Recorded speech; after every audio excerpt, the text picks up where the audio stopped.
Hai teman-teman semuanya, ketemu lagi bareng aku di cerita bareng Septina. Mendengar nama Sumanto, pasti kalian tidak asing lagi bukan? Mungkin nama ini cukup melegenda di negeri ini. Sumanto selalu dikaitkan dengan kasus kanibalisme. Pada awal tahun 2003, namanya dikenal secara luas di Indonesia karena terlibat kasus pencurian mayat dan memakannya. Sumanto mengaku telah memakan 3 orang di tempat yang berbeda, yakni di Lampung dan Purbalingga. Selain itu, Sumanto juga menganut ilmu hitam yang dipercayai Sumanto bisa membuatnya lebih kebal dan sakti. Mau tahu cerita lengkap tentang Sumanto, si kanibal asal Indonesia? Tanpa basa-basi lagi, yuk langsung kita bahas.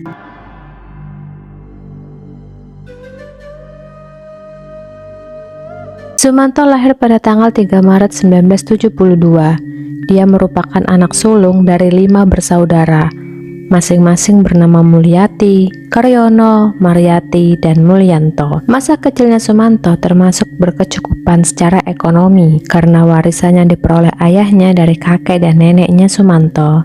Sumanto menempuh pendidikan dasar di SD Negeri Pelumutan 1 dan dia dipanggil dengan nama Suman oleh teman-temannya.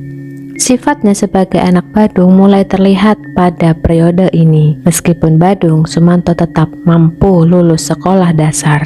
Niatnya untuk masuk ke SMP Negeri 1 Kemangkon terhalang karena nilai Eptanas atau NEM yang diraihnya tidak mencukupi. Sumanto pada akhirnya mengulang kelas 6 di SD Negeri Pelumutan 2 dan ia lulus tahun berikutnya. Sumanto kemudian diterima di SMP pilihannya setelah mengulang 1 tahun di SD. Sekolah barunya berjarak 3 km dari rumahnya, memaksa Sumanto untuk berjalan kaki pulang pergi setiap hari. Aktivitasnya sepulang sekolah adalah mengembala kambing dan mencari rumput.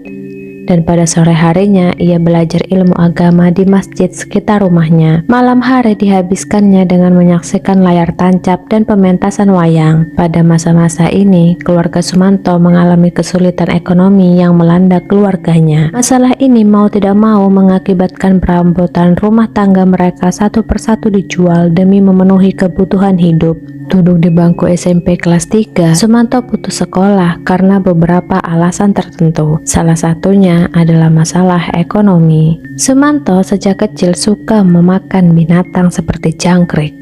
Sumanto juga pernah berpacaran dengan Samien, gadis desa tetangganya. Sumanto lalu dikeroyok pemuda desa saat berpacaran dengan Samien, dan saat itu Sumanto berpikir untuk mendapatkan ilmu kebal.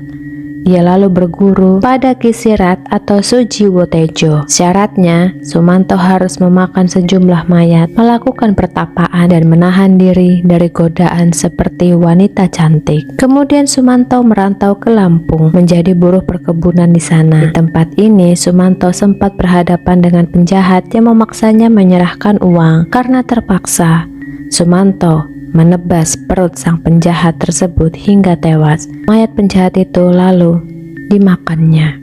Sumanto memiliki 2 orang mantan istri. Ia bertemu istri pertamanya, yaitu Sutrimah, saat bekerja di Lampung. Pernikahan ini tergolong singkat karena faktor kekerasan dalam rumah tangga. Setahun setelah bercerai dengan Sutrimah, Sumanto menjalani hubungan lagi dengan seorang janda bernama Tugiem, warga Lampung yang juga bekerja di perusahaan tebu tempat kerja Sumanto. Mereka menikah pada tahun 1993 dan dikaruniai seorang putri bernama Titis Wahyu Widianti. Setelah menikah lagi, Sumanto menjadi jarang pulang ke rumah dan hanya sesekali kembali. Kekerasan dalam rumah tangga seringkali terjadi dan pernikahan ini juga berakhir dengan perceraian. Sifat Sumanto yang lugu membuat dia dengan gampang menerima semua ajaran dari orang-orang, walaupun ajaran tersebut terbilang aneh. Bermula dari petuah gurunya, ditambah dengan celoteh yang didengarkan dari seorang temannya di Lampung saat mereka sedang berpesta daging rusa hasil buruan mereka. Sumanto tanpa sadar meresapi ajaran yang keliru itu, dan akibat semua itu, Sumanto mendapatkan penyalurannya saat dia tanpa sengaja menghabisi seorang begal yang hendak merampas uangnya. Bermaksud memuliakan mayat si begal, Sumanto tanpa rasa bersalah sedikit pun memakan jasad begal tersebut. Dan inilah langkah awal dari petualangan Sumanto yang penuh horor. Dari mayat yang pertama, di tahun-tahun berikutnya Sumanto pun memakan mayat-mayat yang lain. Di sebuah makam di Dusun Srengseng, Desa Majatengah, puluhan warga di desa tersebut tampak sibuk mempersiapkan upacara pemakaman. Sore itu, Sabtu Pahing, tanggal 11 Januari 2003, warga menguburkan jasad Bahrinah yang baru saja meninggal beberapa jam yang lalu. Saat meninggal dunia, Bahrinah sudah berusia 81 tahun. Selama hidup, Bahrinah dikenal sebagai petani desa yang sederhana. Bahrinah mempunyai 3 orang anak, tapi saat masih hidup, Bahrinah tinggal bersama anak keduanya yaitu Lasmi. Dari puluhan warga yang menguburkan Bahrinah, ada satu sosok pemuda yang bukan berasal dari dusun tempat tinggal Bahrinah, dan pemuda tersebut bernama Sumanto. Sumanto sendiri berasal dari desa Pelumutan. Upacara pemakaman Bahrinah pun sangat sederhana, hanya dihadiri 50 orang saja. Akhirnya jasad Bahrinah pun selesai dikebumikan. Satu persatu warga mulai meninggalkan kuburan Bahrinah, tidak terkecuali dengan Sumanto yang ikut menyaksikan pengkuburan Bahrinah hingga selesai. Pada malam harinya, seperti adat istiadat yang berlaku di desa, setiap orang yang meninggal, keluarga akan mengadakan tahlilan. Para tetangga, kerabat berkumpul di rumah Bahrinah. Tapi di waktu yang bersamaan, ketika keluarga sedang mengadakan tahlilan di kuburan Bahrinah di Dusun Srengseng, pemuda bertubuh gempal yang tak lain dan tidak bukan adalah Sumanto. Rupanya setelah acara pemakaman tadi siang, Sumanto datang lagi ke makam Bahrinah. Pada saat malam hari tiba, Sumanto datang ke makam Bahrinah yang jaraknya 2 km dengan berjalan kaki. Setibanya di Dusun Srengseng, makam Bahrinah, Sumanto mengendap-endap di kegelapan malam menuju kuburan. Sesekali Sumanto menoleh ke kanan dan ke kiri, merasa yakin dan tak ada orang selain dirinya. Sumanto merasa yakin memasuki pekarangan kuburan. Dan dari sekian puluh gundukan tanah yang ada di kuburan itu, Sumanto langsung menuju ke gundukan tanah yang masih baru. Gundukan tanah yang basah tersebut adalah makam milik Bahrinah. Sesekali Sumanto menoleh ke kanan dan ke kiri untuk memastikan sekali lagi. Tak berapa lama Sumanto lalu melakukan niatnya untuk menggali tanah yang menggunduk tersebut. Dengan kedua tangannya, tanpa alat bantu seperti linggis ataupun cangkul, kedua tangan Sumanto dengan cekatan membongkar kuburan yang masih baru tersebut. Setelah mengeruk tanah kuburan tersebut selama 2 jam menggunakan tangannya, akhirnya jasad Bahrinah berhasil ditemukan. Mayat Bahrinah lalu ditarik keluar oleh Sumanto dari dalam kuburan. Setelah mengeluarkan jasad Bahrinah, Sumanto lalu membuka kain kafan jasad Bahrinah. Ritual atau kepercayaan Sumanto yang mana yang dia pelajari, kedua bola mata Bahrinah diambil dari tubuhnya lalu dijilati Sumanto. Kata Sumanto, istilahnya saya meminta izin kepada jasad Bahrinah agar tidak marah dan tidak membayangi Sumanto. Sumanto menjilati mata Bahrinah juga sebagai salam perkenalan dari saya. Begitu kata Sumanto. Setelah melakukan ritual itu, mayat Bahrinah dibiarkan begitu saja tergeletak di tanah, tidak dikuburkannya lagi. Kemudian Sumanto pulang ke rumahnya untuk membawa beberapa peralatan yang sebelumnya tidak dibawanya. Sumanto pulang ke rumahnya untuk membawa pisau, tali kawat, sepeda ontel, lalu dengan perlengkapan itu Sumanto kembali ke kuburan. Sebelum beberapa meter sampai di kuburan Bahrinah, sepeda ontel Sumanto diparkirkan di rumah pamannya yaitu Rosmadi agar tidak diketahui orang lain. Sumanto berjalan kaki menuju kuburan dengan membawa karung, pisau, dan tali kawat. Dengan peralatan yang sudah lengkap, Sumanto lalu menggelar operasi. Mula-mula jempol kaki Bahrinah dipotong dengan senjata tajam, lalu 2 ibu jari itu dimakan Sumanto mentah-mentah. Setelah menelan 2 jempol kaki Bahrinah, Sumanto hendak membawa jasad Bahrinah pulang. Jasad Bahrinah pun dimasukkan ke dalam karung. Awalnya Sumanto kesusahan karena kaki Bahrinah kaku, namun Sumanto tetap memaksanya hingga kaki tersebut bisa dilipat dan jasad Bahrinah pun dimasukkan ke dalam karung. Lalu Sumanto pulang ke rumahnya dengan naik sepeda ontel yang dititipkannya ke rumah pamannya, dan Sumanto membawa pulang karung yang di dalamnya berisi jasad Bahrinah.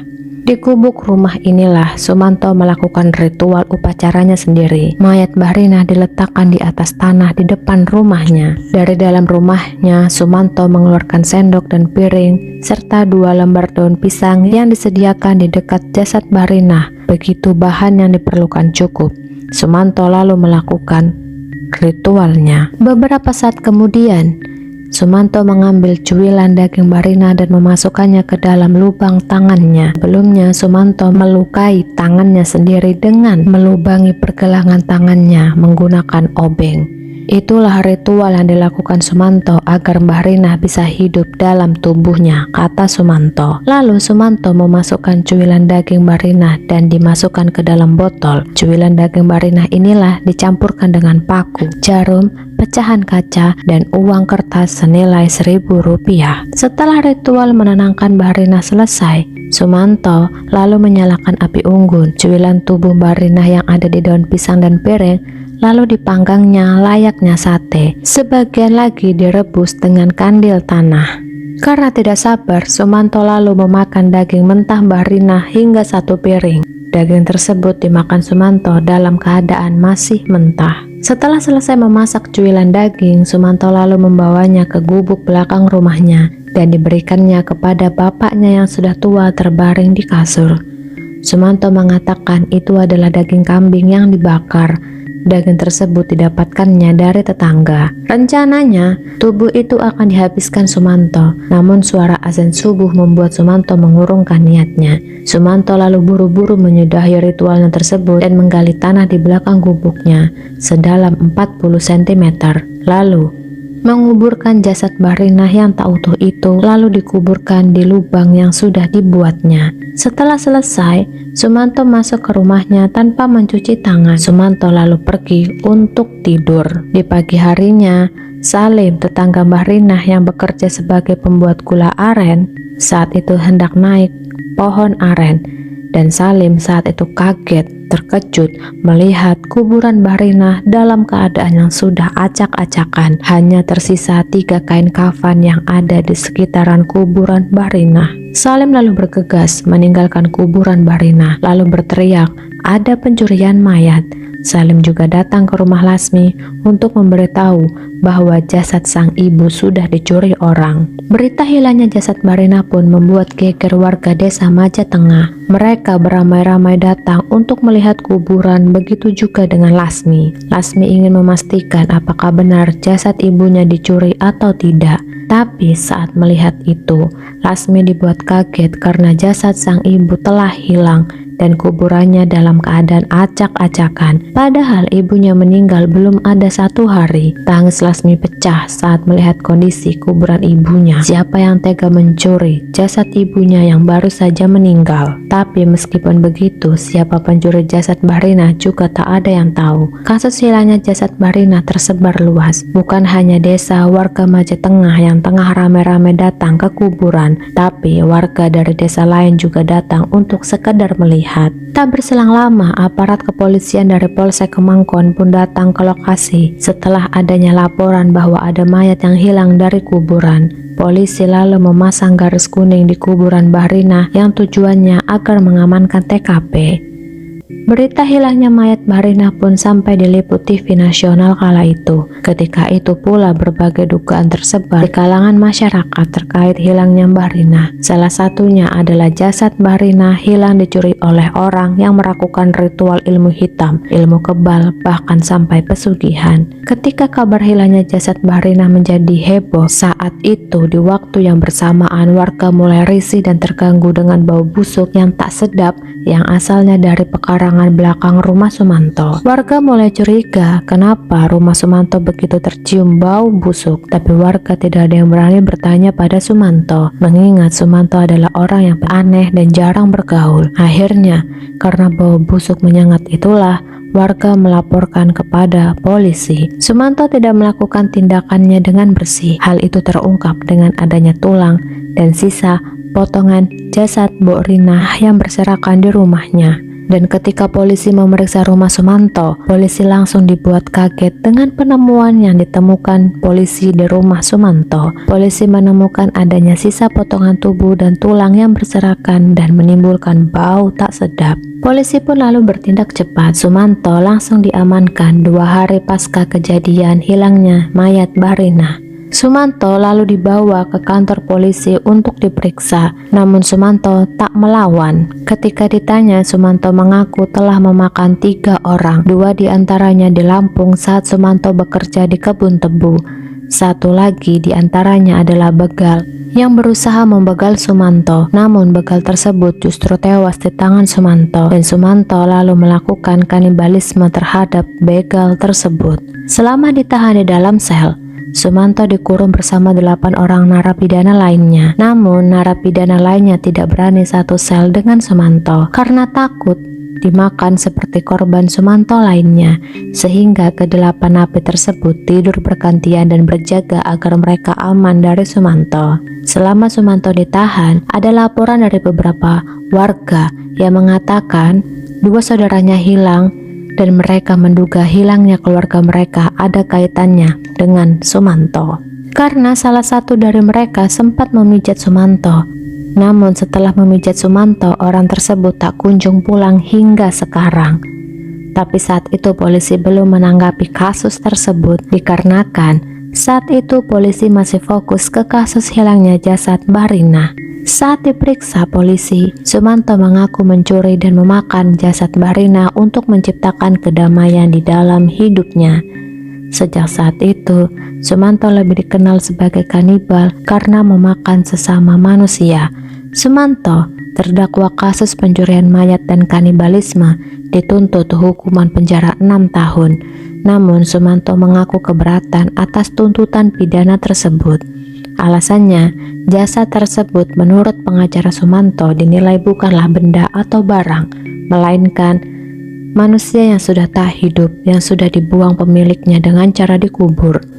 Penerapan pasal 363 KUHP tidaklah tepat, karena yang dicuri bukan barang, kata tim pembela Sumanto. Tim pembela Sumanto juga menambahkan bahwa kliennya telah dinyatakan mengalami gangguan jiwa. Hal itu diketahui dari pemeriksaan tim psikolog dari Dinas Psikolog Polda Jateng pada tanggal 22 Januari tahun 2003. Terdakwa mengalami gangguan kepribadian sehingga perlu mendapatkan perawatan ahli jiwa. Itulah sebabnya tim penasehat hukum Sumanto meminta majelis hakim membebaskan terdakwa dan membebankan biaya perkara kepada negara, kata pengacara Sumanto. Namun, sanggahan tersebut tidak membuat majelis hakim pengadilan negeri Purbalingga goyah.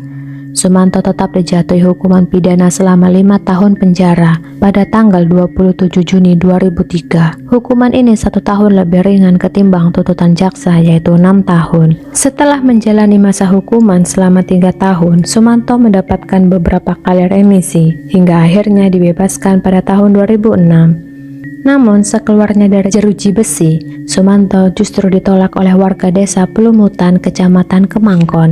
Warga kampung mengaku masih paranoid dengan sosok Sumanto. Warga khawatir dia akan mengulangi aksinya kembali. Alhasil Sumanto gagal pulang ke kampung halamannya. Sumanto akhirnya ditampung Kiai Haji Supono Mustajab di Yayasan An-Nur Anti Rehabilitasi dan Klinik Jiwa di Desa Bungkanel, Kecamatan Karanganyar, Purbalingga. Bersama Mbah Pono, Sumanto dirawat selayaknya anak dan murid.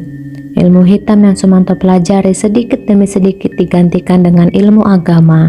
Sumanto seringkali diajak Mbah Pono mengisi pengajian hingga ikut dalam beberapa aksi sosial. Sumanto sudah kembali bergaul dengan masyarakat setempat. Dan Sumanto tidak sependiam dulu lagi. Itulah kisah hidup Sumanto yang sempat menghebohkan Indonesia di tahun 2003. Nama kanibalisme tak lepas dari bayang-bayang Sumanto. Setiap mendengar nama Sumanto, semua orang pasti ingat dengan kasus mengerikan itu. Namun sekarang di tahun 2024, Sumanto menjadi pribadi yang lebih baik, religius, dan mulai bergaul. Bahkan katanya Sumanto sedang mencari istri untuk menemani hari-harinya. Sekian dulu ya teman-teman ceritaku hari ini. Semoga ada manfaat yang bisa kita ambil dari kisah ini. Terima kasih.